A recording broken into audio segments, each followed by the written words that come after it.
Hey Augie, how you doing? I looked at your films. A lot of good things you do. We're here in my backyard. This is where I work out players. This is where I train players. We have a clay court back here. We have a backboard. We kind of take advantage of everything. So, you're obviously already a good player. A couple things to get you to the next level. Being a good junior doesn't mean you're going to be a good college player. Just like being a good college player doesn't mean you're going to make it on the pro tour. You have some extra movements in your forehand that we'll discuss. You also play way too far away from the baseline for your style of play, for your athleticism. Your grip is good. It looks like possibly you grew up being further underneath the racket, underneath in your grip, and now you're more conventional, more on an Eastern, maybe the bottom of 3, bevel 3, but a very good grip. Your problem is you have too many moving parts. You pull the racket well, you make a unit turn, you get to right here, and if you look at my wrist, your wrist is in this motion, this position right here, and now as you swing towards the ball, you have to lay the wrist back. It's just an extra motion, not right or wrong, just an extra motion, efficient versus inefficient.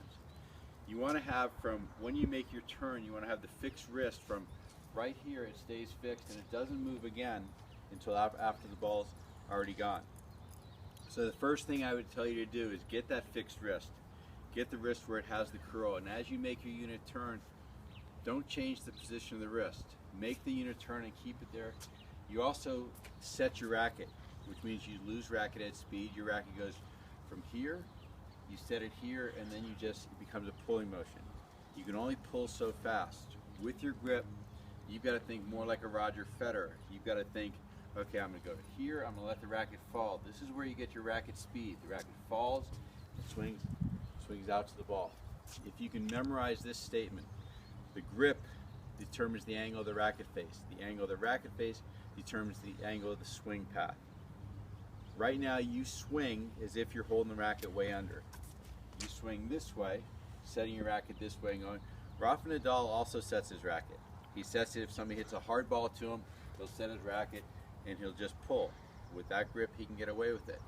You won't see players with a more conventional Eastern forehand do this. You'll see Roger wait for a quick ball like this and drop the racket. You also straighten again, I'm telling you all the things you don't do on your forehand. You do so many good things. One thing is you're far away from your body. One thing that hurts you though is you straighten your arm out right here. So now you lose flexibility, and again you lose racket head speed. You want the arm to be bent. It stays bent, bent, bent as the racket falls, and now the arm straightens out. So you've got to get more racket head speed in what you do. Okay? Hopefully this will help. It's hard to give you everything just in a quick 2-minute video, but at least this gets you on your way. Also, you need to play a lot closer to the baseline. You need to be the kind of player that plays up close. You're hitting cross courts and you're 8-10 feet behind the baseline hitting cross courts when you know the ball is. Every ball that you hit on that video, you hit open stance on balls that are right to you. You have to be a player that moves forward. So not every ball should be this way, and you're always pulling and falling this way.